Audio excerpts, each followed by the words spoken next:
برحمتك أستغيث لا إله إلا أنت سبحانك إني كنت من الظالمين ربنا آتنا من لدنك رحمة وهيئ لنا من أمرنا رشدا ربنا آتنا في الدنيا حسنة وفي الآخرة حسنة وقنا عذاب النار اللهم صل على محمد وعلى آل محمد وأصحاب محمد وأزواج محمد. سنڈے کے دن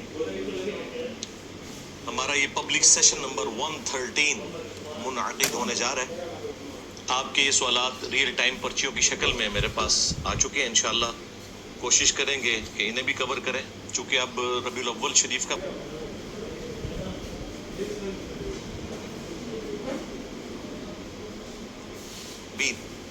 رحمت للعالمین سیدنا و مولانا امام اعظم محمد رسول اللہ صلی اللہ علیہ وآلہ وسلم کی شان میں جو آیات ہیں انہیں ڈسکس کریں. اب جب میں نے ان کو لسٹ ڈاؤن کرنا شروع کیا تو وہ تو درجنوں میں جا رہی تھی، لیکن میں چاہ رہا تھا کہ 12 ربیع کا معاملہ ہے. As far as books are concerned, ہاں اہل سنت کی کتابیں ہوں یا اہل تشیع کی، دونوں میں 12 ربیع الاول کی ڈیٹ آئی ہے.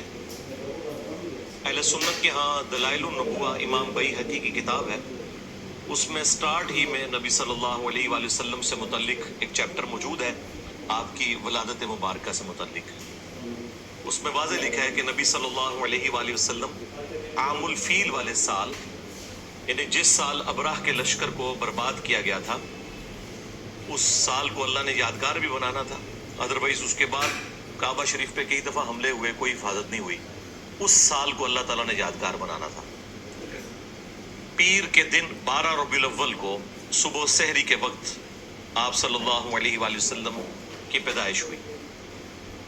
اہل تشیع کے ہاں جو صحیح بخاری کے لیول کی ان کی حدیث کی کتاب ہے وہ اصول الکافی ہے. اس میں بھی 110 نمبر جو چیپٹر ہے وہ ولادت مصطفیٰ صلی اللہ علیہ وآلہ وسلم سے متعلق ہے. اس میں بھی یہ لکھا ہے کہ نبی صلی اللہ علیہ وآلہ وسلم عام الفیل والے سال 12 ربیع الاول کو پیدا ہوئے، لیکن پریکٹیکلی شیعہ 17 ربیع الاول کو مناتے ہیں. امام خمینی نے اس جھگڑے کو ختم کرنے کے لیے وہ پورے کا پورا ویک ہی ایران میں ربیع الاول سے ریلیٹڈ ولادت مصطفیٰ صلی اللہ علیہ وآلہ وسلم کے کانٹیکسٹ میں ڈکلیئر کر دیا ہے تاکہ یہ 12 اور 17 کا جھگڑا نہ ہو. ادروائز کتابیں تو 12 ربیع الاول بتاتی ہیں. اہل حدیث نے، دیوبند نے اس ایشو کو ڈائلیوٹ کرنے کے لیے 9 ربیع الاول کی ایک پخ چھوڑ دی، حالانکہ انہیں بھی پتا تھا کہ کتاب میں کیا لکھا ہے.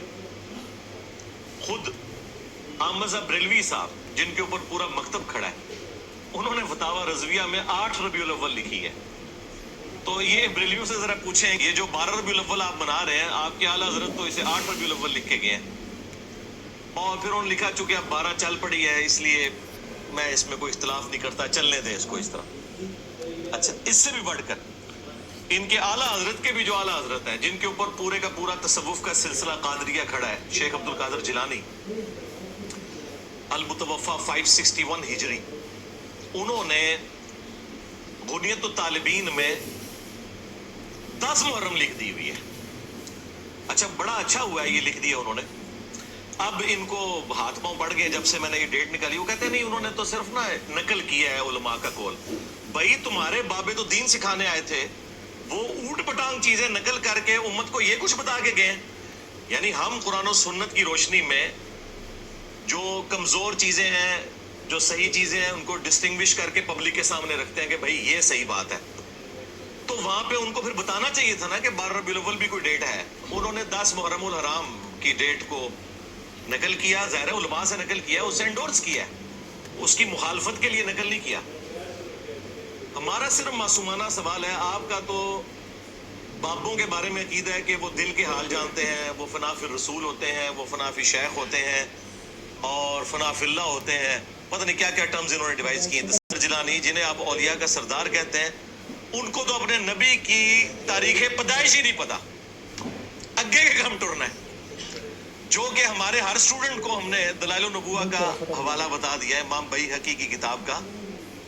اور یہ حدیث کی کتاب شیخ عبد القادر جیلانی رحمۃ اللہ علیہ روایتی دکھا دیں ان کی طرف منسوب کہ انہوں نے کبھی کوفے کے اندر میلاد کا جلوس نکالا ہو. حالانکہ یہ پاسبل تھا، جھنڈیاں اس زمانے میں بھی کپڑے کی بنتی تھی، لیکن وہ جنگوں میں جھنڈوں کے لیے. کوئی محفل نعت اس طرح کی منعقد کی ہو اور اس طرح کے معاملات لے کے چلے ہوں، جس کو انہوں نے آج اس درجے تک پہنچا دیا ہے کہ یہ کہتے ہیں کہ سوائے ابلیس کے جہاں گستاخی کے فتوے کی زد میں لے کے آ رہے ہیں، کیونکہ ان کے زمانے میں تو یہ کچھ نہیں ہوا. پھر اس کو جو ترویج ملی ہے نا زیادہ، وہ آٹومان امپائر جو تھی سلطنت عثمانیہ، 24 ستمبر 2023 1588 عیسوی میں جو سلطنت، پھر وہ سارے کا سارا سلسلہ چلتا رہا. یہی وجہ ہے کہ آپ کو ہمارے بریلوی علماء کہتے نظر آئیں گے کہ جی یہ وہابیوں کے آنے سے پہلے تو وہاں میلاد کے جلوس نکلتے تھے مکہ مدینے میں. جناب وہ جو نکلتے تھے مکہ مدینے میں جلسے جلوس، وہ 400 سال پہلے سٹارٹ ہوئے تھے.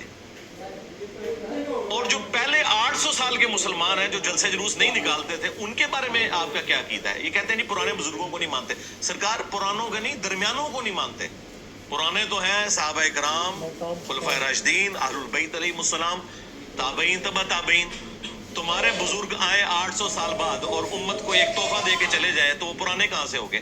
800 سال بعد تو ہم بھی پرانے ہو چکے ہوں گے. یہ پرانے بزرگ، پرانے نہیں سرکار، درمیانے. پرانے تو ہے ہی نہیں ہیں. اور اسی صدی کے اندر، 7ویں صدی ہجری کے اندر، ایک اور بادشاہ آیا، ملک المنصور قلاوون. اس نے 678 ہجری کے اندر، آج سے 800 سال پہلے، کوئی منت مانی تھی. اس نے